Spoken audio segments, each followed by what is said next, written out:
Assalamualaikum warahmatullahi wabarakatuh. Alhamdulillah wa syukurillah la haula wala quwata illa billah ma ba'du.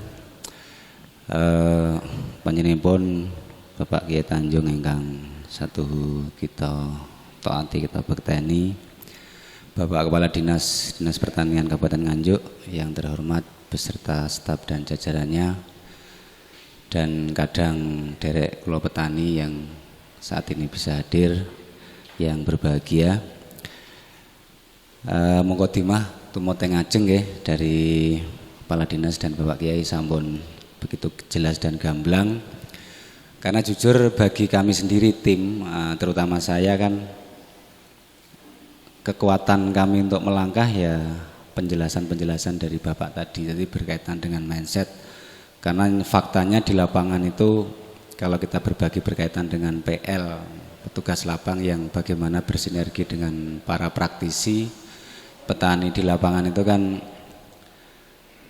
kita nggak bisa pungkiri proses untuk menuju pada sesuatu tujuan itu butuh waktu dan belajar. Nah, kadang saat kami tim merasa capek, lelah, itu ya yang kami ingat adalah petunjuk-petunjuk beliau Bapak Kiai Tanjung. Sehingga perubahan mindset yang selama ini sebelum kami kenal pondok ibadah itu hanya berkaitan dengan ritualitas, ternyata di dalam Pemusda dijabarkan begitu luas dan sangat kontekstual. Nah, ini yang membuat kami tim di Bina Kerabat Tani yang alhamdulillah sekarang sudah juga punya kelompok tani jawatan. Terima kasih Bapak Kepala Dinas, sehingga harapannya itu bisa kami jadikan alat untuk bersinergi dengan dulur-dulur petani yang sudah tergabung lebih dulu di Poktan di Kabupaten Nganjuk. Sekilas ini jadi kami dari tim Bina Kerabat Tani yang oleh Bapak Kiai Tanjung di kebetulan yang sering kita hadapi adalah memang di produksi, terutama di kebutuhan yang ada di pondok. Bapak Ibu yang berbahagia, sesi kali ini kita coba berbagi ya, kita belajar bersama berkaitan dengan sesuai dengan yang disampaikan oleh protokol dari dinas tadi. Pertama, knowledge berkaitan dengan makanan sehat itu nanti bisa di akhir, include sama marketing gitu tadi dari Mas Irawan. Terus yang pertama nanti, yang kedua budidaya dan pasca panen, pengolahan pasca panen. Mungkin untuk kali ini sambil menunggu materi kan sudah dibagikan nggih. Pakai slide enggak Mas Puji? Soalnya belum ada laptopnya yang ini. Sambil nunggu nggih, itu materi PDF atau softfile sudah kita kirim.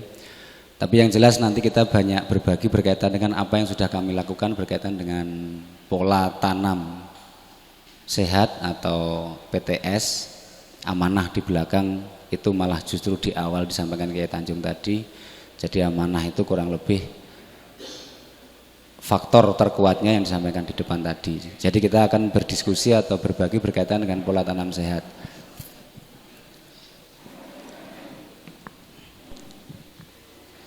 Namun sebelumnya pangapunten, ikut peribahasa yang ada, tak kenal maka tak sayang. Jadi perkenalkan, saya memperkenalkan diri. Nama saya Gus Kurniawan, lahir di Jember tahun 77. 2010 kami diajak Mas Irawan atas petunjuk Pak Kiai Tanjung untuk bergabung di sini. Yang awalnya itu sebenarnya saya profesi bukan petani, cuman anak petani ya. Saya coba lari dari pertanian dan menggeluti dunia handmade, handicraft, sehingga sebelum saya ditimbali di pondok itu 2010 itu 40 hari di pondok itu membuat alat untuk adik-adik siswa berkaitan dengan kreativitas santri. Setelah 40 hari saya pulang, Mas Irawan diutus Bapak untuk nimbali. Ya saya pede aja, wah berarti berkaitan dengan apa yang saya lakukan. Karena saya nggak pernah membayangkan sampai sini, dalam arti menetap. Karena kan Pemusda yang saya kenal kan ya seperti bapak-bapak juga kenal. Jadi betul-betul pondok yang bisa mengakomodir semua bakat umat atau santri dalam hal ini. Jadi di pendidikan itu apapun bakat dari anak-anak didik itu diwadahi karena itu potensi dari Tuhan. Nah, saya nggak berani sedikit pun membayangkan, wah saya harus di pondok, saya nggak punya skill. Kalaupun toh dulu di handmade juga boleh dibilang juga nggak kecil. Jadi 2006 karena gempa di Jogja, akhirnya 2 tahun praktis sepi, saya pulang lagi ke Jember. Nah disitulah momen itu ada sehingga saya sekarang menjadi warga masyarakat Nganjuk, khususnya di Tanjung Anom. Dari situ akhirnya ya mau nggak mau karena ditimbali Pak Yai terus diutus untuk fokus di pertanian. Ya alhamdulillah di sini sudah ada tim BKT tadi. Saya didampingi oleh teman-teman dan para ahli di bidangnya, mulai dari strata maupun dokter yang ada di Pomosda. 3 tahun itu murni di lapangan Bapak Ibu. Jadi sampai coro konsep yang disampaikan atau senior saya itu sudah mulai mengalami titik jenuh.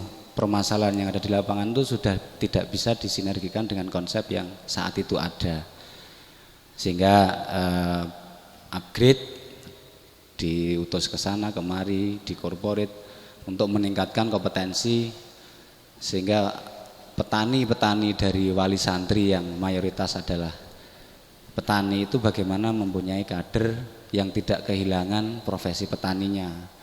Karena kalau melihat contoh saja, contoh yang ada di Slogoimo satu misal, yang ekstrim untuk sebuah pemahaman. Di sana itu bertani kalau tidak memahami pranoto mongso pasti nggak akan punya kader.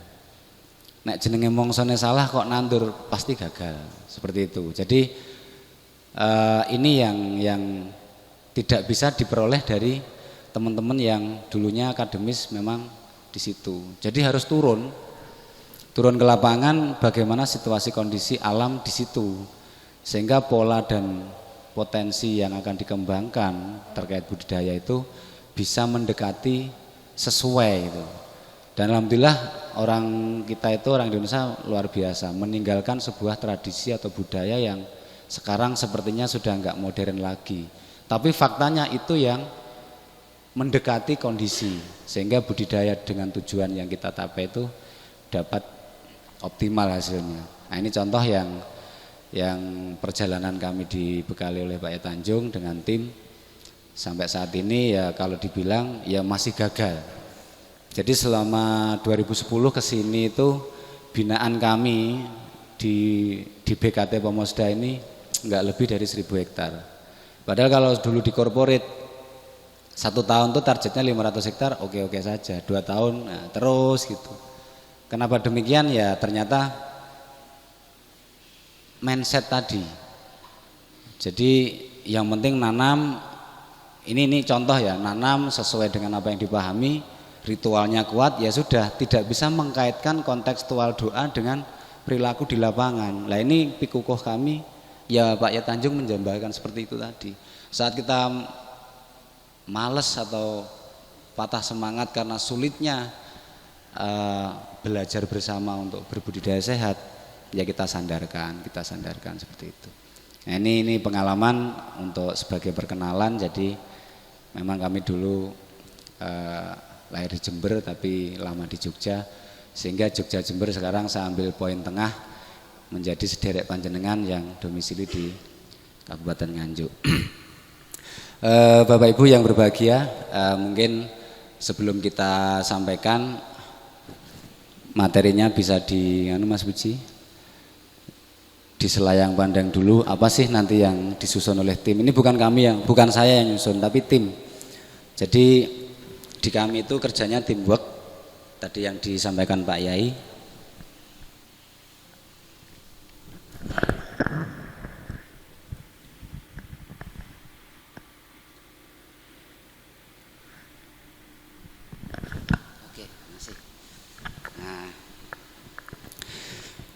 Jadi sistem di Bina Kerabat Tani Pemusda itu sesuai petunjuk pimpinan mengakomodir semua data petani yang ada di Nusantara. Jadi ini materi memang sifatnya global, yang harapannya disusun oleh tim itu mampu mengakomodir semua data. Karena kami nggak bicara konsep, meskipun nanti ada beberapa gambar untuk memudahkan kita ambil dari internet dan sekaligus sebagai transparansi pembelajaran.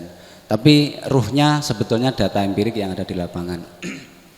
Jadi nanti kita akan bahas berkaitan dengan budidaya itu satu PTSA yang berkelanjutan. Ini jelas dari dinas sudah disampaikan jenengan sebagai petani. Terus media tanam, ada waktu pelaksana, teknis pelaksanaan, ruang lingkup. Nah ini nanti bisa jenengan juga simak di rumah. Lanjut Mas. Nah ini untuk mengakomodir dari mulai anak didik, akademis, dan praktisi. Faktanya kita nggak bisa meninggalkan yang namanya siklus seperti yang Bapak sampaikan tadi. Watak karakter manusia berkaitan dengan tanaman. Sama di budidaya, kalau kita menghendaki bisa memberikan makanan pada tanaman, maka harus mengetahui siklus makanan itu sendiri. Oke, terus Mas. Siklus N ini prinsipnya. Nah, ini prosesnya. Proses dari siklus N itu jika dikontekstualitaskan, ada ternak tadi yang sampaikan Bapak, terus berubah. Nah ini kita nggak akan membahas sedetail seperti ini, tapi lebih kepada konteks. Lanjut. Ini contoh-contoh yang bisa kita upayakan untuk kita cari di rumah sekitar. Seperti tadi Bapak menyampaikan trichoderma, ada rhizobium dari leguminosa seperti itu untuk membentuk media yang sehat. Nah ini ciri-ciri tanah yang kita wakili di Indonesia itu ada kalau nggak salah 12 karakter tanah, tapi yang mendominasi mewakili itu ada 4. Dan susunan tanah ini sangat. Oke, terus lanjut sampai ini proses-prosesnya nanti yang mau kita diskusikan. Jadi di samping data empirik juga kita biar yang sekolah itu mampu mempelajari, mengkait hubungkan pelajaran kimia, fisika dalam kontekstualisasi di kehidupan. Nah kita bermula nanti dari sini. Jadi kondisi bumi saat ini tuh seperti tadi disampaikan sudah nggak stabil. Nah, ya terus setelah yang pandang aja. Nah ini yang disebut tadi kita nggak boleh menuntut koruptor atau karena sumbernya juga faktanya karakter tanah sama dengan karakter manusia. Perubahan iklim sifat yang dipengaruhi oleh lagi-lagi makanan. Lanjut Mas. Ya terus. Nah ini kita lampirkan petunjuk dari pimpinan, barangkali nanti bisa dibaca di rumah karena nggak mungkin dipahami dalam waktu yang sangat singkat, makanya kita lampirkan. Pola tatanan sehat dan amanah itu adalah induk dari pola tanam sehat. Jadi sistem general yang diparsialkan di budidaya. Oke terus lanjut. Ya terus. Nah poinnya di sini kalau kita yang terakhir Bapak, ayat tadi memasucikan dan memanfaatkan bumi Tuhan adalah adab dan saling bersinergi, komunikasi, guyub rukun dalam perilaku nyata. Oke terus. Nah ini sudah mulai teknis, ini yang referensi Bapak Ibu ya. Referensi untuk mengetahui rumusan pemberian nutrisi pada tanaman padi jika dilihat dari hasil lab yang apa yang terkandung pada padatan organik atau NH3. Terus, nah ini sudah terus lanjut. Terus,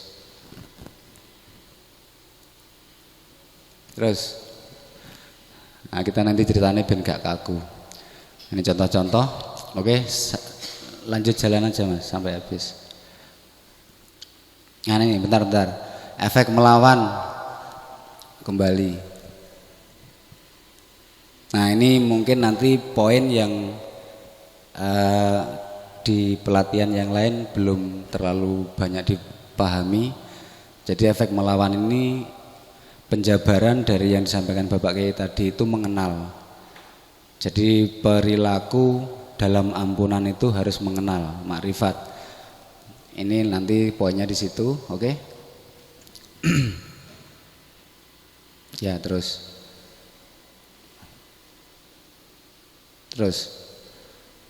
Oke, jalan terus.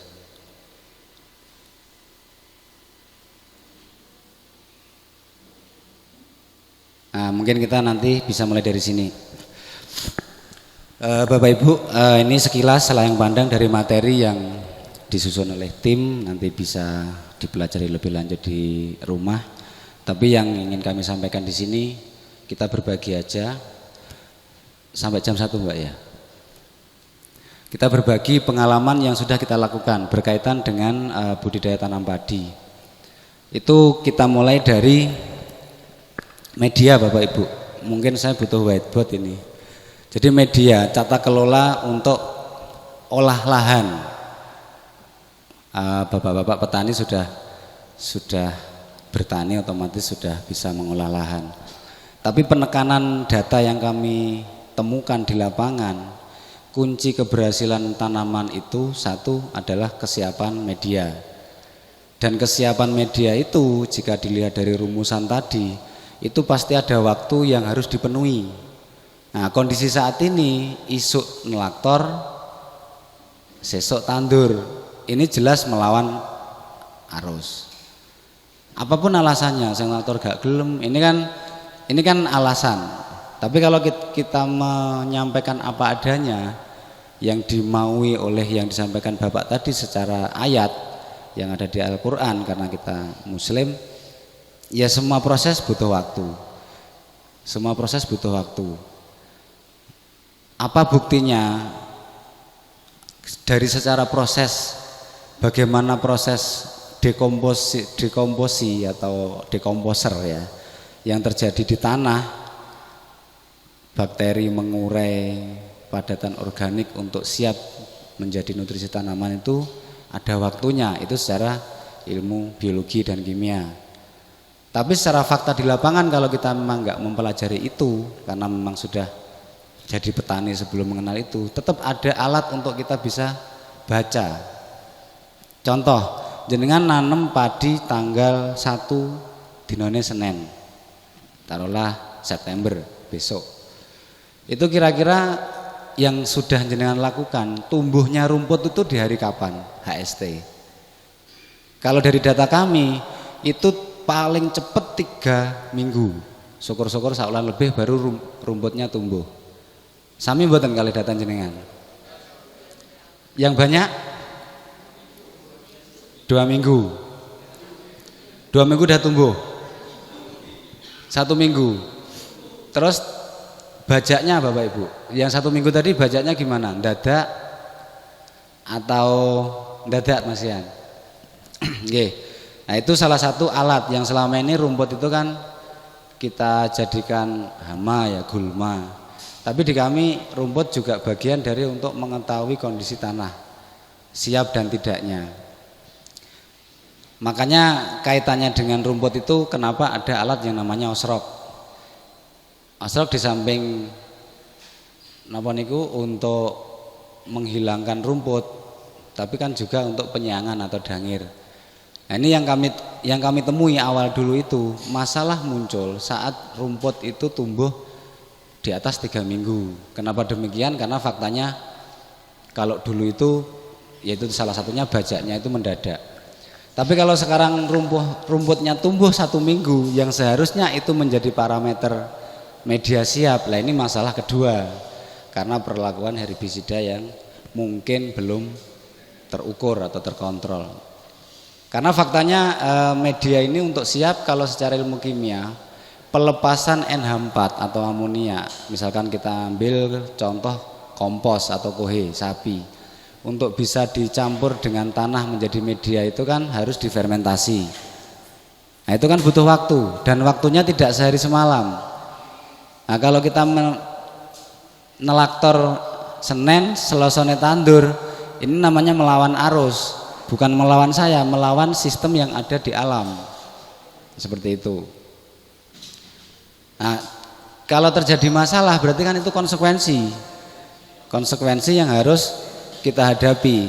Nah, harapannya dari pola sehat yang kita kembangkan atau kita bagi penjenengan itu menjadi ringan konsekuensi yang kita hadapi sebagai petani.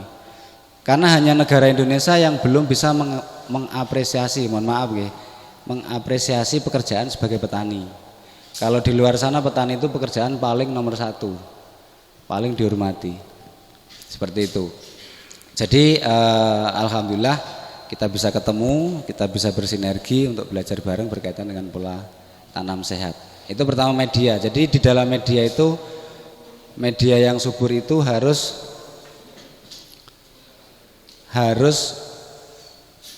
memenuhi unsur kehidupan, kan, seperti itu.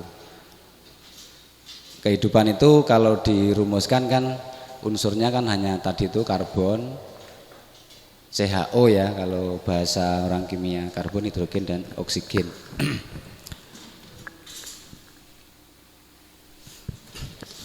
itu olah lahan. Jadi bagaimana kita mengolah lahan itu kalau kita mau bertani budidaya sehat, kalau mau berbudidaya sehat, olah lahan menjadi bagian penting yang harus kita perhatikan.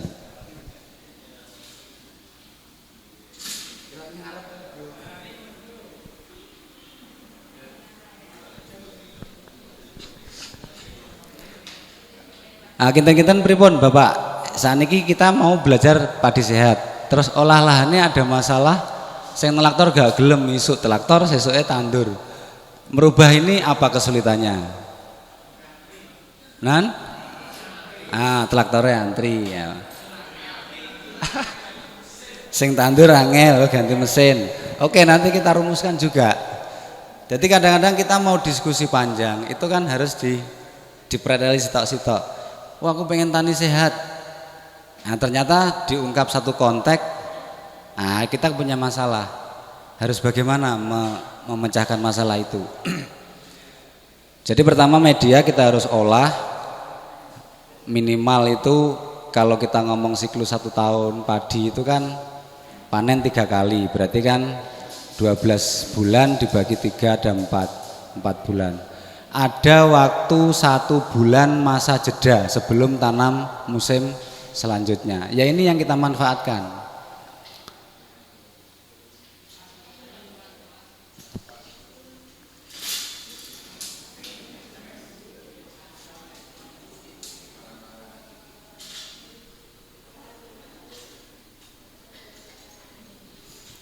Itu yang kita coba untuk manfaatkan. Jadi kalau dulu kan padi itu kan 6 bulan ya, karena kebutuhan makanan yang banyak, populasi penduduk meningkat, sehingga dari Litbang kesepakatan yang di dunia itu untuk membuat padi itu pendek. Tapi kita masih bisa hitung. Jadi kalau setahun itu panen 3 kali, kita punya waktu 1 bulan untuk segera melakukan olah lahan. Ini syarat pertama untuk bagaimana kita budidaya sehat. Seperti itu. Lah dari sini kita kendalanya nopo saking jenengan. Tadi itu ya sing tandur mboten angsal, isone Senin, dadi Minggu kudu ditraktor.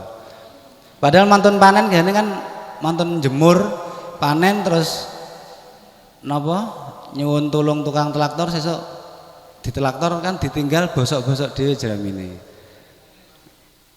Nan dalane traktor.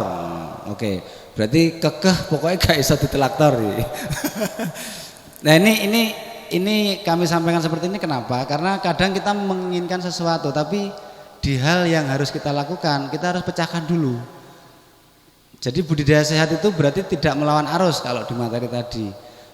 Kenapa melawan arus? Karena proses pembusukan limbah hasil panen atau bahkan kompos kohe yang kita masukkan ke dalam tanah untuk menjadikan tanah itu subur dalam rangka memakmurkan bumi itu ada waktu dan proses yang wajib dilalui. Nah, ini salah satu kenapa saya jadi PPL gagal. Nggih, Mas. Gagal, masalahnya jawabannya gak enek dalane, gak duwe traktor. Tapi tetap kita bersemangat, ada solusi. Ada solusi. Mungkin nek pun saged, oke, bisa Mas, seminggu, paling enggak seminggu aku iso nahan lah untuk bagaimana terjadi pembusukan setelah proses telaktor. Terus yang kedua harus memasukkan padatan organik. Kohe tadi itu siklus dari ayat Tuhan tadi. Siklus N, ada gambar manusia, sapi atau kambing, itu harus ada karena syaratnya tanah yang subur pasti di situ ada hewan juga di situ. Tadi Bapak menyampaikan gitu. Nah, ini syarat kedua.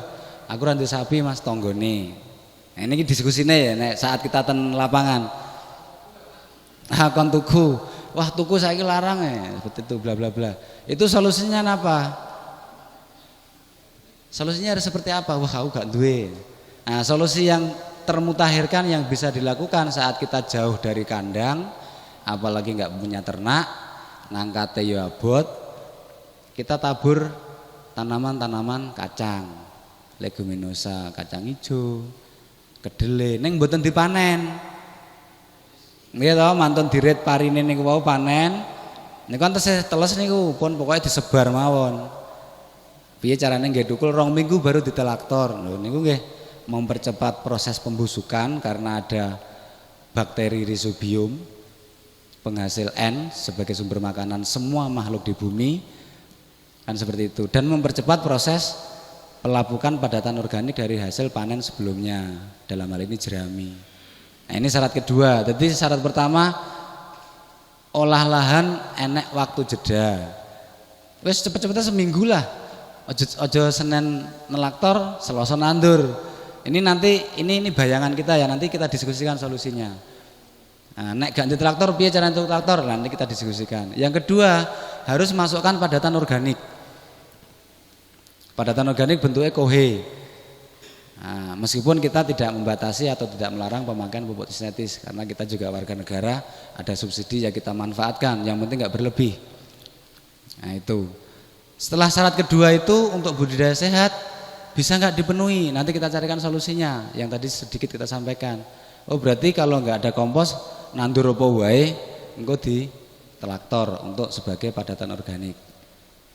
Terus yang ketiga, untuk media ada unsur kehidupan yaitu bakteri. Kenapa saya bilang gini? Sebenarnya bumi diciptakan sudah subur.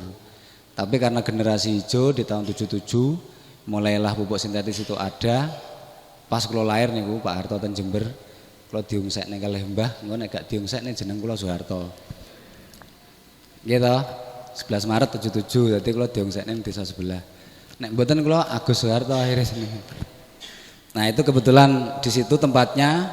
Kalau ada yang ingat di Desa Ringen Telu, dilihat aja di Google, tahun itu pelopor petani nasional ada di sana, Pak Harto di sana. Itu lahirnya sintetis pertama yang ada di Jember maksud saya. Nah, kenapa pupuk sintetis juga bisa menghasilkan saat itu? Ini ngomong masalah media. Karena apa? Karena memang akar itu atau makanan tanaman itu yang memproses tanah, makanya harus ada ekosistem. Syarat yang ketiga untuk terjadinya ekosistem harus ada makhluknya yang namanya bakteri. Bakterinya didapat dari mana? Sekarang POC kathah, tapi kalau mau memberdayakan bakteri yang ada di sekitar kita, di akar kacang, kacang tanah, kacang kedelai, kacang hijau. Oyate enten bintil-bintile to nika. Pasti dari dinas sudah disampaikan ini. Itu namanya Rhizobium. Jadi ada bintil-bintil akar yang di situ ada sel dari bakteri penghasil N atau pengurai NH3 tadi. itu dikembangkan, dikultur, dipadatkan, disemprotke ten lahan sing wis enten kohine tadi, baru dikasih air pun niku tengere mengke tukul rumput. Ini yang media paling bagus. Nek jerami kan ceklek di traktor niku nyunren. Niki berarti sudah ada proses pembusukan sehingga regenerasi terjadi. Nah, baru traktor kedua. Traktor kedua setelah 3 unsur tadi, satu waktu harus ada proses untuk pembusukan, penambahan kohe sama bakteri. Nah, itu traktor kedua dilakukan terus dijeda minimal 1 hari 1 malam. Kertane sirep. Kalau kami sampai 3 hari. Jadi disemprot yang kedua bakteri tadi VOC, disemprot pertama untuk proses pembusukan, semprot terakhir di awal itu setelah traktor kedua disemprot, disirupnya 3 hari baru kita tanam. Itu nggih, lerep toh 3 hari baru tanam. Itu kalau yang kami lakukan bagaimana budidaya sehat. Jadi ekosistem dalam tanah, kenapa kita bahas sekarang seolah-olah tanahnya mati karena pengaruh sintetis tadi. Kalau di awal memang benar Bapak Ibu, saya juga ngalami. Saya itu dulu masih zaman tablet itu per 1000 meter hanya 15 kilo, itu panennya sudah 9 kintal sampai 1,2. Awal-awal lahirnya tablet urea. Tapi semakin kesini pemikirannya berkembang, nek dikei 19 kilo wae apik apa meneh 20 sampai 1 ton kan itu. Ternyata malah gak panen. Ini kenapa? Ya karena perilaku dalam ampunan, dalam memakmurkan bumi tadi sisip kita. Seolah-olah kita mampu memberikan makanan dalam bentuk pupuk. Enggak gitu prosesnya. Jadi pupuk NPK karo cletong niki nek terus kula nggih enggak ada bedanya. Sama-sama tidak bisa langsung dimakan oleh tanaman, harus diproses oleh kehidupan tanah yang namanya bakteri. Karena apa? Jenengan pun dangu tani, saiki sing dipangan tanduran iki napa to? Nah, pertanyaannya guyon niku. Kok iso-isone ade nggawe tata cara makani tanduran? Kira-kira sing dipangan tanduran apa? NPK, urea. Saiki mbayangne teng awake dhewe, apa nampi kopi to? Saiki mame ade napa? Kopi kok gedhe apa abang? Gak nggo sae, Bro.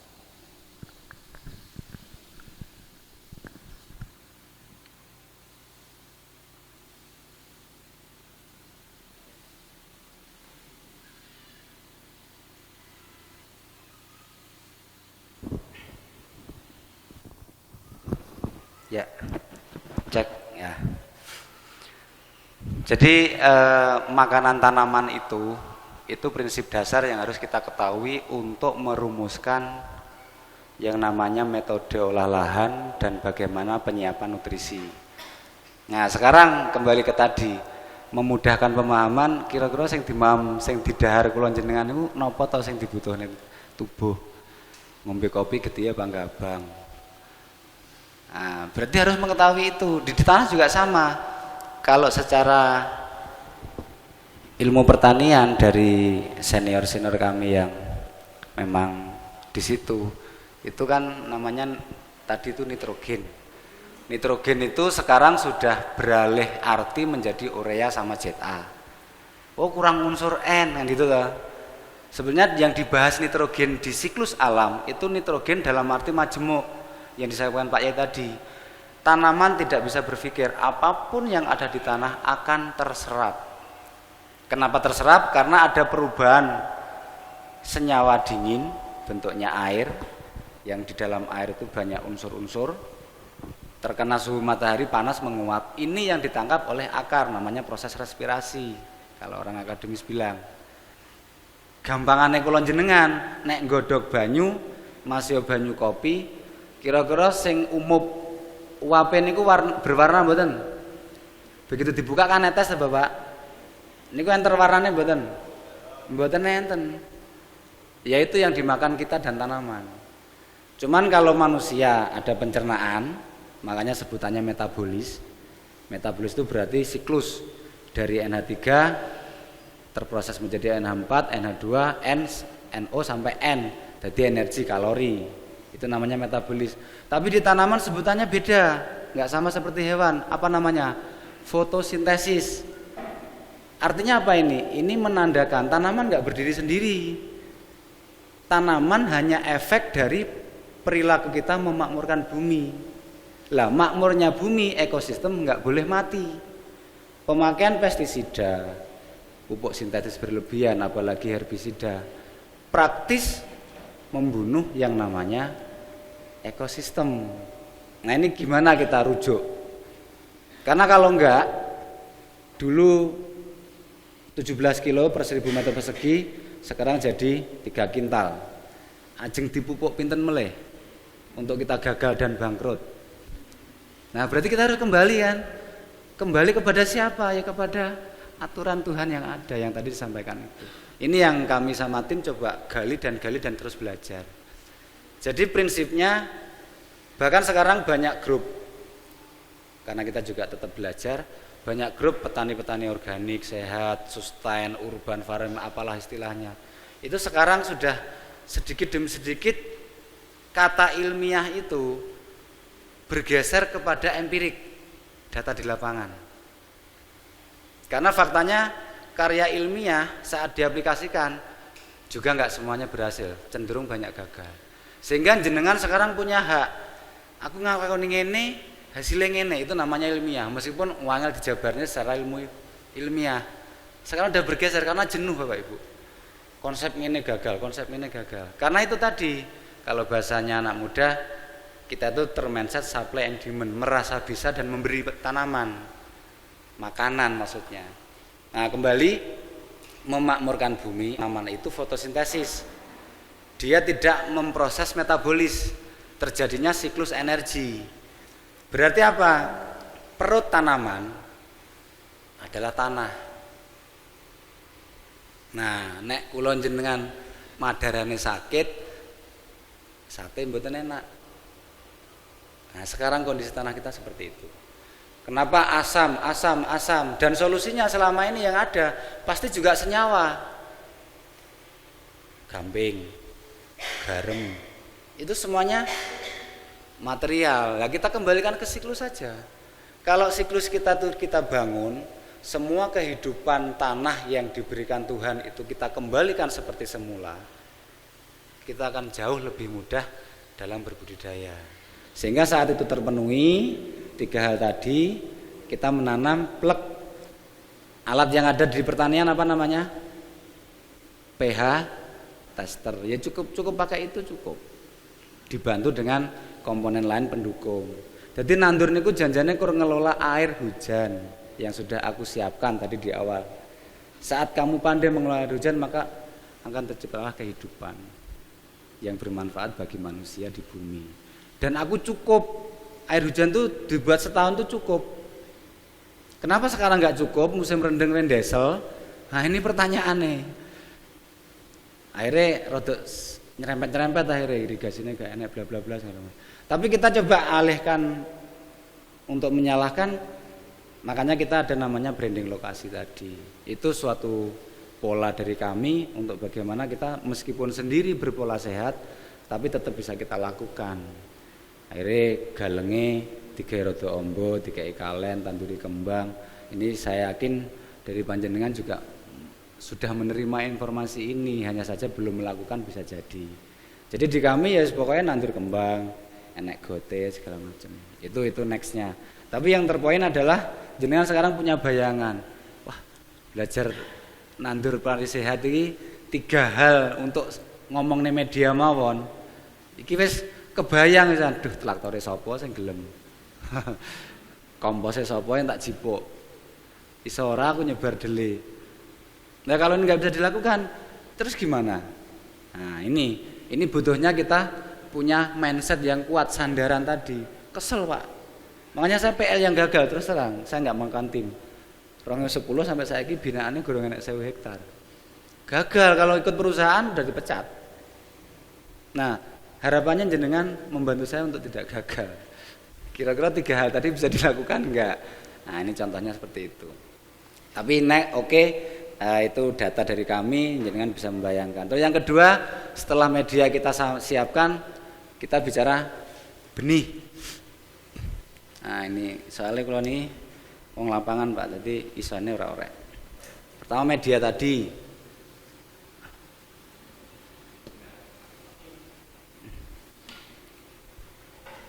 Media itu harus ada unsur CHO untuk menjadi N. Nah, ini adik-adik SMA yang tahu. Jadi karbon, hidrogen, oksigen, muncullah nitrogen. Nitrogen itu nek saiki ade muni N, wujudnya urea karo ZA. Bukan. Faktanya kula nggodhog macan kerah, macan kerah lo godhog. Niku uape nek kita nggodhog banyu. Nah, kompor gampangane. Terus ini ada tutup. Nek dibuka kan netes. Kenapa netes? Uap itu enggak berbentuk, uap ya uap. Saat dibuka ada perbedaan suhu. Sehingga uap itu berubah menjadi cairan. Inilah yang disebut N. Lah, N ini apa? Semua kandungan yang direbus. Ibaratnya tanah. Nek kohe, NH4, NH3 ini letong, kohe. Kalau belum bisa menjadi uap, tanaman nggak akan bisa memakan. Jadi nek ten lemah niku mau tidak ada keseimbangan, makanya alat petani niku pH tester. Itu untuk mengetahui apa toh? Seberapa bisa kita mengkondisikan perubahan zat cair menjadi uap akibat panas matahari itu terjadi. Semakin sering, tanduran kita akan semakin cepat besar. Ini ngomongin pertumbuhan, media tadi. Kenapa lahan kita sekarang asam? Perlakuan pupuk sintesis berlebih sehingga bakteri naik semua ke atas. Peraina bro, ayatnya soalnya cetek. Nah ini ngomongin media. Jadi media berkaitan dengan makanan. Jadi media yang kita kondisikan, apapun langkahnya, adalah bertujuan untuk menghasilkan yang namanya N. Nitrogen dalam makna utuh. Karbon dalam makna utuh itu artinya tanah. Tidak ada daun menyerap panas matahari, enggak ada. Tanah yang menyerap. Tapi karbon sudah pecah menjadi karbon areng sama organik. Tapi untuhnya ini karbon itu bumi. Tuh. Jadi untuk bertani padi sehat, media kriterianya harus membangun ekosistem dalam tanah. Yang ekosistem dalam tanah itu namanya demit. Kewan ora ketok, mangane disajeni wujude takir, jenang abang, jenang. Itu sebenarnya nek orang mikrobiologi kimia, ya memang itu makanan bakteri, bukan klenik. Sangat saintifik sekali, tapi kita nggak bahas itu. Saiki enake napa? Kohe disebari kacang hijau, ditelaktor akan membangkitkan. Tadi Bapak menyampaikan rajane demit niki cacing gampinge ngoten. Nek wis iso mujudne cacing nang lemahan jenengan, berarti demite ya enek ngoten mawon. Soale ndelok demit iki larang. Wis gak asik larang meneh. Jadi nek didelok niki ya kudu nggo mikroskop. Nah, tapi Tuhan adil. Pokok enek cacing berarti kancane enek. Bagaimana menumbuhkan cacing di lahan panjenengan? Itu satu, masalah media. Disambung oleh nutrisi tadi. Terus yang kedua sekarang benih. Media terus lanjut ke benih. Jenengan pun ngalami seleksi benih belum? Pertama kudu kenal nampa cerang, impari, sertani. Jenengan pilih nopo? Nah, oke, pilih salah satu. Enggak wajib apa pilihannya monggo. Sertani, dikenali sertani ini karakternya pripun dari BPSB apa yang muncul, daya tumbuh piye, anak-anak piro, bulir piro. Niki jenenge kenal.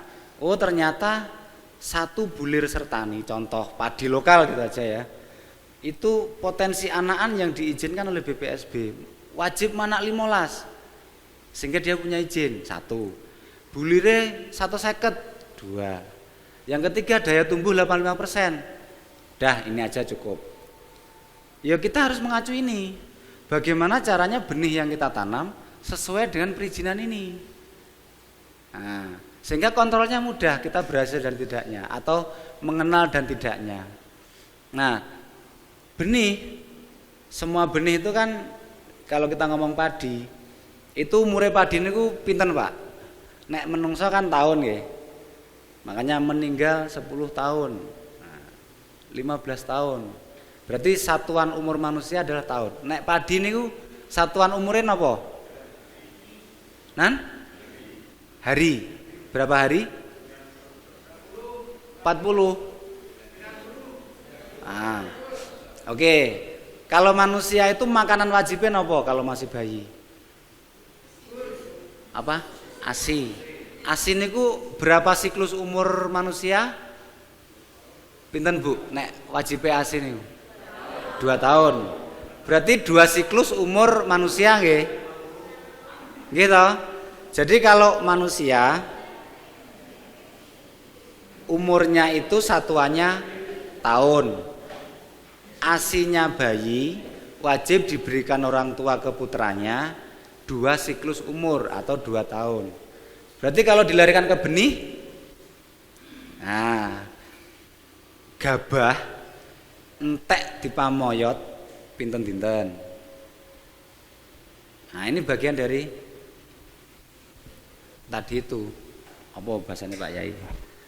Perilaku ampunan, mengenal. Jadi winih niku enten umure dari kami, boleh beda, nggak apa-apa. Ada yang menyebut 6 hari, ada yang 7 hari. Jadi umur benih padi itu ada yang 6 sampai 7 hari. Sehingga siklus benih padi ASINya itu 12 sampai 14 hari. Napa tengere gabah niku berase ten tengah niki nek pun umur loyot umure sak menten. Mboten Mas, mang dino kepeng gede. Nah, perlunya mengenal itu. Nek mboten terjadi 12 hari, berarti wingi jenengan kopong. Sami kalih bayi kurang ASI. Nggih mboten? Nah, benih bagaimana perilakunya? Pertama mengenal asal usul tadi, hibrida, UP dan segala macam istilahnya. Baru kita tentukan karena umurnya itu 6 hari, berarti bagaimana mengkondisikan benih itu padine cukup untuk 12 hari di masa dia masih pertumbuhan awal. Muncullah namanya seleksi benih. Jangan lampahin mboten. Nah, mboten toh. Ya Allah. Nan? Nggih, ini kan guyonane. Jadi sehingga kita berdoa, ya Allah berikan panenku banyak, cocok, soalnya diseleksi. Nah, diseleksi ya Allah berikan panenku banyak, panggah gak banyak Bu. Apa dampaknya saat kita nggak seleksi benih? Imun tubuh kita itu mampu menangkal berbagai macam serangan virus. Sama di padi, saat padi kita 5 hari sudah oyot tok, wis gak enek berase, konsekuensi kita ke depan sampai panen itu wabot Pak. Abot banget ngenai panganan yo angel. Terus wakil lah masalahnya. Ini kunci. Jadi seleksi benih itu nggak bisa tidak harus dilakukan. Meskipun ini berkaitan dengan lebih cenderung kepada produksi ya. Tapi seleksi kan juga berkaitan dengan kualitas. Jadi kesehatan padi, asal usul tadi itu. Nah ini penting. Lah cara nyeleksi benih tapi jangan kan ngertos ta punan. Kan dari dinas kan sampun kasih arahan seleksi benih pun dereng gitu dengan air garam, nanti dikasih parameter telur. Saat telurnya itu sudah di tengah-tengah atau bahkan naik, benih dimasukkan. Mas masalahnya tuku sak wadah kan diseleksi karek separuh kan ngoten. Ini ayat awake dhewe kudu iso gawe winih dhewe, nggak akan dihukum kecuali jual. Nek winih-winih dhewe nggih kula ngoten kalih tim pun to Pak. Gabah wingi ditandur meneh, diseleksi, dijemur meleh Pak. Jemur diselep tetep metu berase kok. Wong nggih tukul sing ngambang. Nah ini nek winih dhewe, tapi nek winih pun tuku ora kenal gak diseleksi. Wabot Pak dadi petani. Terjajah. Saestu niku. Makanya saya gagal di BPL. Ini, jadi kalau kita punya tanaman sendiri benih lokal, panenane wingi sing ditandur meneh, kelebihannya satu bisa melakukan seleksi benih, ngambang sak-sak ra masalah, tak jemur tak giling dimam saged. Yang kedua, benih itu adaptif, wis kenal kalih perilaku jenengan napa kalih lahan jenengan, wis apal wis. Berarti cara kula ten Nganjuk awal-awal nggih ranti kenalan Pak, sama kalih benih. Saya sudah 10 tahun nggih kula kathah kenalan. Benih juga sama. Awal pertama ambil dari Kalimantan dibawa ke Jawa, adaptasi dulu 1 tahun. Tahun kedua mulai dia produktif. Nah, ini berkaitan dengan benih. Nah, setelah benih, karena mengenal tadi itu benih ini anak-anaknya jumlahnya 15 selama umur 40, 35, 40 hari. Nah, usia saniki nek ngomong produksi kalih sehat. Usia tanam niki kasusnya sami mboten, nek kula riyen ten Jember sama kasusnya. Usianya SRI itu berapa hari? Dari HSS 12 ya. SRI. Jadi saking nabur umur 12 hari ditanam satu-satu. Wong diseleksi punan kok ya rasa ombol satu-satu. Kenapa itu ditekankan? Tapi meskipun ini enggak wajib, tapi biar mengetahui. Soalnya jenengan ngalami anak-anak okeh, misalkan dihitung, kan saya tanya ke petani, Pak anaknya padi pinten? Roto-roto ini 30 Mas. Secara kasat mata 30 dengan sistem ubin misalkan atau jajar legowo per meternya ada 16. Kalikan 30 kalikan bulir 150. Kudunya hasilnya 15 ton. Tapi kok untuk 5 ton sehektar. Nah ini jadi ambigu. Jadi kita harus mengenal kenapa tanah muda. Karena siklus peranaan itu kalau tidak mengalami stres itu akan cepat Pak. Nah dengan tanam 12 hari enggak akan ngalu. Jangan uncalne plek mereng sore jenengan injing gorong isuk niku lho dalu pun munggah. Artinya siklus peranaan produktif enggak terjadi jeda, enggak stagnan. Dadine manake jujur. Manak 15, ya wah 15. Itu pengaruh benih dan umur. Imun berpengaruh, umur berpengaruh. Jenis berpengaruh. Nah ini. Jadi kan kata anaknya akeh sing wah kur separo. Nah ini masalah meneh, sumuk gitu. Akhirnya nek wereng ya cepet dhisik dhewe dan segala macam banyak hal lah. Ini jadi yang kedua adalah kita juga harus memperhatikan yang namanya benih. Apa yang dilakukan oleh benih? Pertama memilih yang cocok. Lain jenengan gogo nopo becer. Setelah sudah sekian tahun pasti tahu, oh cocoknya lemah kuwi nek tak eleng-eleng dari yang sudah saya tanam, cocoknya Ciherang. Oke, tentukan Ciherang karena masih bisa diturunkan.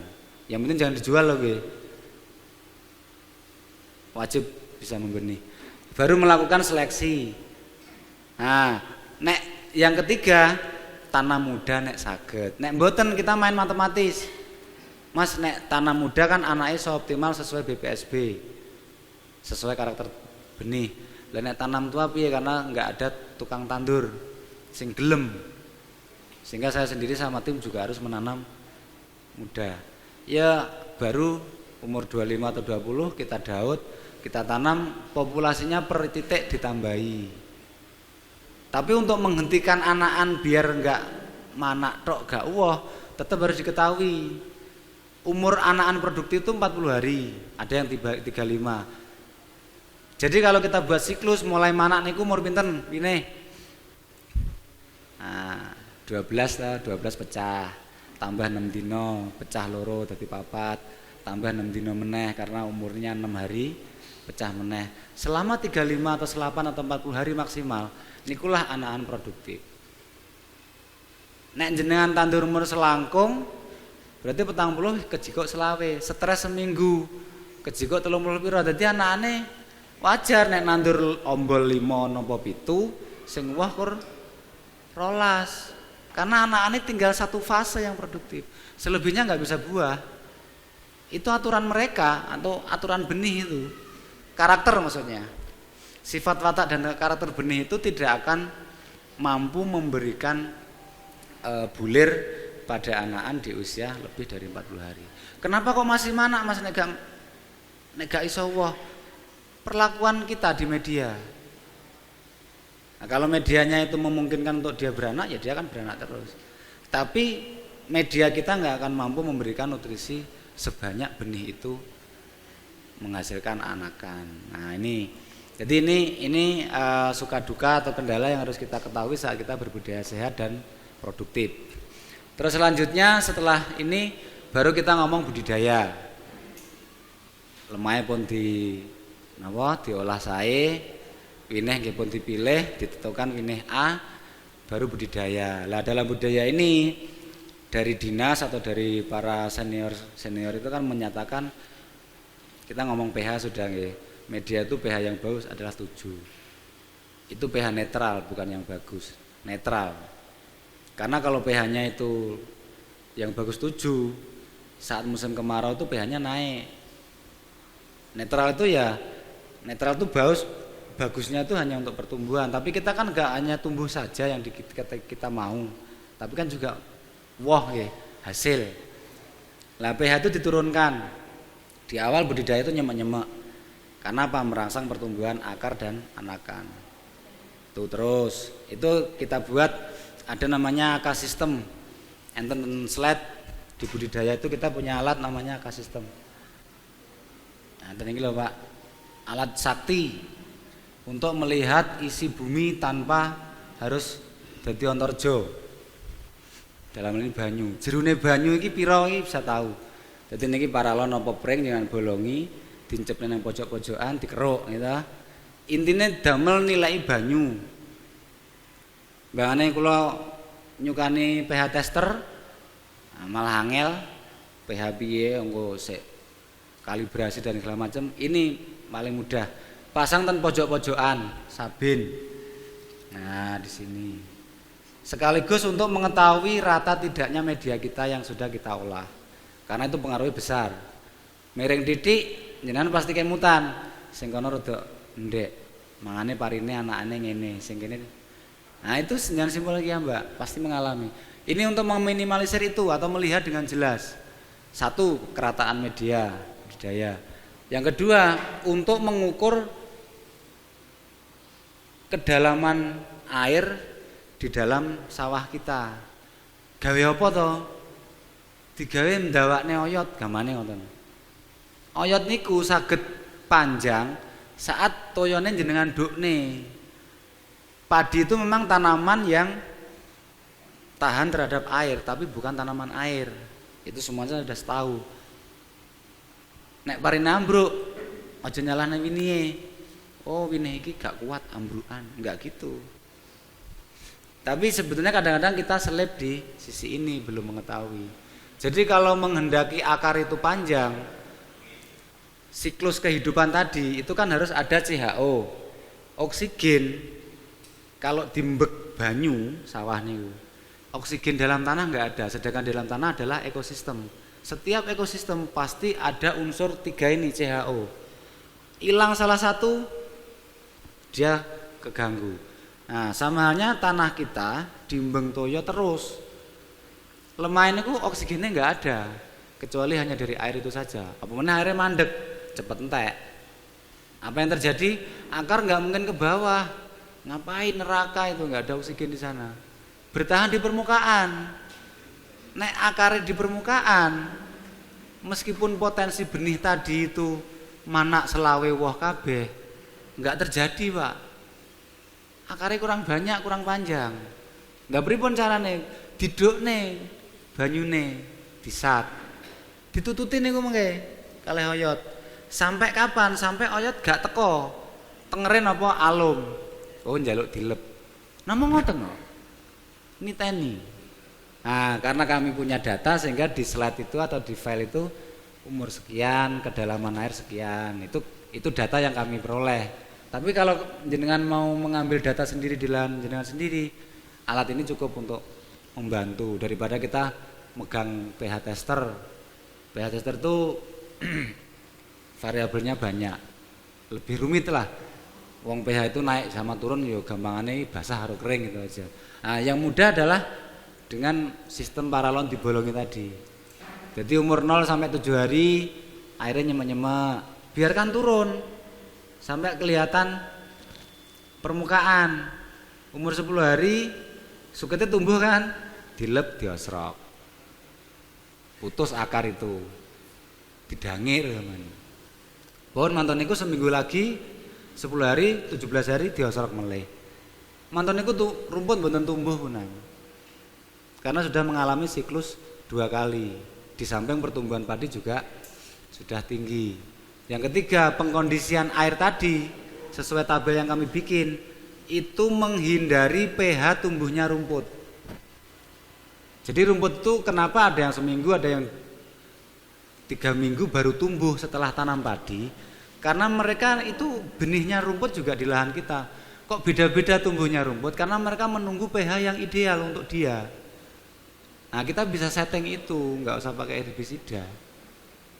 Kalau yang deket Mojo Kendil atau mana tadi itu kan ada di lahan sebelah yang kita kelola. Mereka heran kenapa nggak tumbuh rumput. Padahal di letong tuh cenderung rumputnya oke. Kita tahu fasenya. Rumput ini minta pH berapa, harus dikemanain. Nah, kita bisa itu dengan mengenal tadi. Nah, itu budidaya satu, itu kontrol air itu sangat penting. Terus yang kedua, nutrisi. Kembali ke unsur hara yang diberikan. Api mengacu pada yang sudah di awal. Winih niku sing tukul kiyambak nek meletek napa? Oyot kan. Terus nek jenengan amati melih karakter tanaman itu bekerjanya, organ dia tumbuh berkembang itu bagaimana? Satu-satu, Pak. Nek dhek ndadekne oyot batange ora tukul. Kaya lakune malaikat sitok-sitok. Oyote sakmene baru dhek gawe awak. Jenengan amati. Itu. Nah, artinya apa? Sing pertama itu oyot. Nek ngomong jog-jogan, wong sing dibutuhane oyot kok pupuke urea. Nah, generatif karo vegetatif. Nah, tapi kita kan nggak membahas senyawa ini, kita membahas ekosistem. Saat ekosistem dalam tanah itu kembali kepada asalnya, maka N yang kita pahami jangan skeptis pada posisi urea sama ZA, tapi N dalam makna majemuk. Karena tidak ada satu tanaman pun yang kekurangan unsur hara makro dan mikro menjadi buah. Artinya makanan itu nggak bisa diparsialkan. Untuk memudahkan pemahaman ada unsur hara makro, unsur hara mikro. Satu, yang kedua, pemerintah juga nyubsidi mampunya itu. Tapi yang kita butuhkan adalah siklus N tadi itu. Bagaimana jasad renik dalam media mampu mengurai apapun yang ada di tanah sehingga uap yang dihasilkan atau N itu bersifat majemuk. ASI itu memang tunggal, tapi ASI itu dihasilkan dari sego, daging, susu. Bahkan kita sebagai suami memberikan makanan yang terbaik untuk ibu agar ASINE kualitasnya bagus. Nah ini, jadi kalau kita sudah memahami ini, disederhanakan. Enggak ada NPK mikro makro. Istilah di ilmu kimia cuma satu, NH3. Namung niki tok. Jagung jare wong kimia NH3. Pari ya NH3. Suket ya padha. Karena faktanya kita mengenal karbohidrat itu mesti ngomong beras. Ngomong zat besi, ngomong kangkung. Tapi faktanya di lab kan semua tanaman dominasi karbohidrat. Kenapa demikian? Nah kan seperti itu. Jadi berbudidaya sehat juga berpikir sehat. Artinya kembali kepada seperti apa sih sebetulnya siklus itu terjadi. Jadi cuman ini tok jenenge iki iso mewakili suket, iso mewakili urea, iso mewakili KCl. Artinya tanaman yang ada ini pasti ada unsur N, P, K, mikro esensial yang jumlahnya banyak ratusan itu. Tanpa adanya kelengkapan unsur hara makro mikro tidak akan tumbuh menjadi rumput.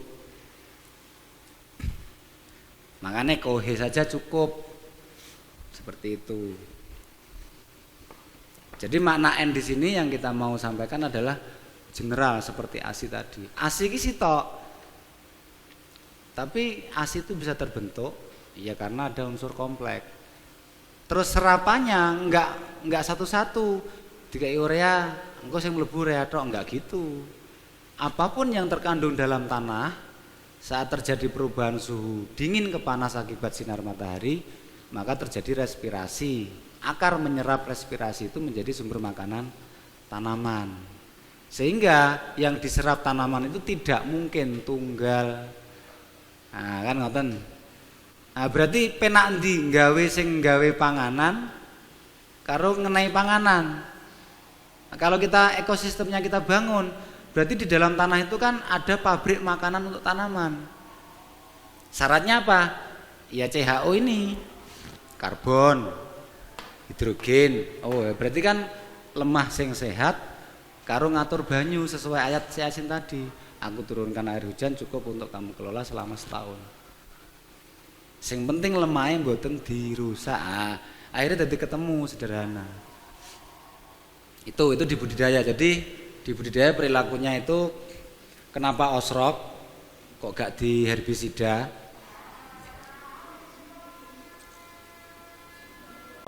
Terjadi pemutusan yang sistematis.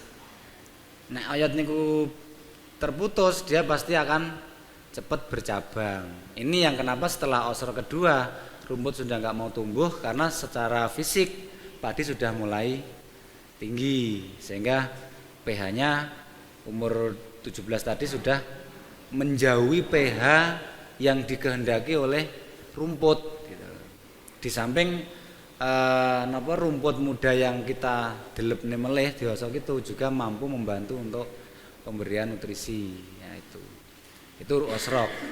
Nah terus pemberian nutrisinya seperti apa? Kalau yang saya lakukan dan tim atau mewakili data kami itu 70% itu kami sarankan di depan.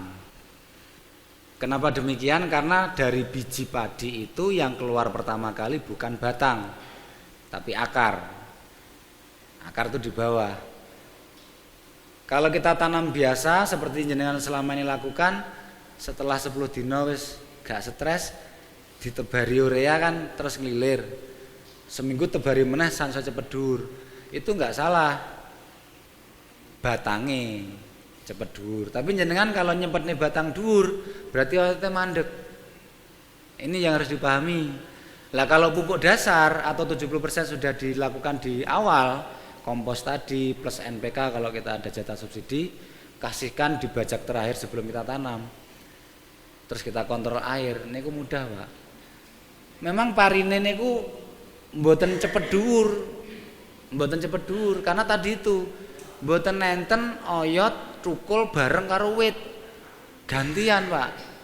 Kalau kita memproyeksikan padi kita itu sesuai yang kita kenal itu potensinya 10 ton, berarti per meter 1 kilo, ya ibaratnya membangun rumah tingkat. Jangan spekulasi membangun rumah tingkat di pondasi yang tidak kuat. Jangankan 10 ton, 5 tonnya ambruk barina dhewe. Nah itu, jadi kalau pola sehat yang nanti akan jenengan temui di luar kebiasaan, 0 sampai 40 hari padinya itu tidak cepat tumbuh tinggi maksudnya. Dia seperti stagnan itu. Jangan salah, itu akarnya yang ke bawah. Tapi setelah masuk fase jebol, panenan DCI. Itu karakternya. Kenapa? Akarnya sudah panjang. Kenapa bisa panjang? Ada ekosistem tadi, perlakuan air. Pokoknya oyotnya digantung, oyotnya medun. Tapi nek di banyu terus, tanaman itu kehidupan, membutuhkan unsur komplit CHO. Oksigennya nggak ada, dia hanya ngambing ke samping. Meskipun cenderung serabut tapi kan ada tunjang yang panjang ke bawah. Nah itu yang akan nanti berpengaruh pada bulir. Karena bulir itu makanannya mikro kalau kita parsialkan, mikro hara. Mikro hara ini kenapa toh? Semua jenis logam. Mulai wesi, tembogo, aluminium, niku wujudnya ten donya sing ade sering sentuhan. Tapi nama-nama itu biasanya kalau di pemateri simbol Fe, mangan, zinc, seng gitu. Itu rasa golek entene di bawah 25 cm. Nek jenengan oyote saged minimal 25 cm, 30 mesti mentes. Ya ora ambruk otomatis. Padahal yang betul-betul sudah optimal, kami punya dulu teman yang sudah optimal di pertanian sehat, akarnya itu sama panjangnya dengan batang, bahkan lebih. Masih ada saya dokumentasinya. Jadi panjang akar itu setelah panen kita cabut, karena untuk datang ya, jadi kita cabutnya pelan-pelan biar nggak putus. Itu 85 cm, meh semeter. Wajar nih untuk 17 ton 400 kilo. almarhum tapi Pak Rudi kalau ada yang kenal Lumajang. Itu dia ternak apa namungan? Duwe kolam neng radisi iwak, maksudnya iwak ekor pokok gak enak nyamuk. Sing diternak topsoil. Lumpur atau aliran sungai Semeru niku diternak neng kolam, mungkin diusungin neng sawah. Enggak kenal NPK, Pak. Yang dikenal siklus. Itu profesornya aja hormat sama almarhum. Karena hanya dikasih 6 bulir. Tapi mampu menciptakan 17,4 ton per hektar. Setelah itu diajak Bapak diskusi di sini, ngisi kopdar di pondok, ternyata meninggal sebelum itu terjadi. Tapi kita sempat sharing diskusi, ternyata di luar juga ada pemahaman yang seperti Bapak ya sampaikan tadi, sehingga kita semakin kuat lagi. Karena ya beban jadi PPL 10 tahun binaannya kalau saiki ya gagal itu butuh konco. Nah, harapannya audiens sekarang juga temen, karena berkaitan dengan dari dinas tadi kan kita harus mengetahui manfaat dari makanan bagi kesehatan tubuh. Terus bagaimana cara berbudaya sehat, terus pengelolaan pasca panen. Nah, ini kan di awal ini kan tadi Bapak sudah general menyampaikan, oh ternyata krokoti seperti ini gitu. Ternyata tombonnya asam urat talok ya kena kalau kita melihat unsurnya kan seperti itu. Nah, kita mulai kembali ke alam. Karena sekarang tuh krisis, Pak. Petani kita tuh krisis. Petani kita tuh yang tampak sepertinya punya hasil kalau di daerah timur itu petani cabai. Itu pun karena ditolong harga mahal dan sekarang mulai digoyang dengan cabai impor. Tenpare cabai harga 20, pangapunten. Petani kita sudah bengok-bengok. Nesu ya. Bahkan yang kemarin tomat di gua. Padahal kami juga punya binaan di lokasi berbeda. Tidak pernah jual cabai di atas harga 5.000. Tiap tahun itu tanam. Artinya produksi dia bagus. Terlepas dari harga mahal. Kalau dulu data terakhir kami sebelum rusak seperti ini kondisinya, itu satu pohon kan bisa sampai 4 kilo. Nah, nek regane murah-murah 5.000 kan mungkin pangkah badi 20.000. Satu wit gitu. Jenengan cara nandur nggih tesih berapa per pohon kan juga belum. Kalau yang profesional tuh per pohon tuh kan sampai di angka 3.000. Nah, niku panen sekilo nek regane 15 kan gesek badi. Kenapa mereka mengeluh? Berarti kompetensi kita rendah banget. Saat cabai itu digawe kayak bawang putih habis kita. Habis. Makanya kita harus bangkit. Dari mana mau bangkit? Ya konsumtif di awal. Aku butuh sehat kira nek regane atau mahal. Ya saya mulai dari kebutuhan saya sendiri untuk saya sehatkan dari yang bisa. Nah, dalam hal ini kami dari tim Pemesda seneng Pak dadi kanca ngopi, gayeng kan. Wis enggak perlu ditarget kapan isone organik, makanya Bapak bijaksana polanya sehat. Wong sing nyebut organik ini bukan substansinya, bukan fisik harus diatur gini-gini enggak, hasil lab organik itu. Saya nyebut organik dan tidak itu bukan itu hasil lab. Dan Bapak tadi sudah sampaikan, selama kurang dari 700 kilo per hektar masih sehat. Kalau 400 pemakaian NPK-nya per hektar organik hasilnya. Itu lab loh. Tapi kalau kita ngomong syaratnya, lingkunganmu gak sehat, gak iso iki organik. Ya enggak bisa dikatakan. Makanya kita akomodir dengan pola tanam sehat. Nah itu. Tapi kalau kita ngomong jujur, labnya ngomong organik. Nah ini untuk melanjutkan dari Bapak tadi kurang 5 menit mungkin sebagai penutup. Nanti diskusinya di hari kedua Bapak Ibu ya.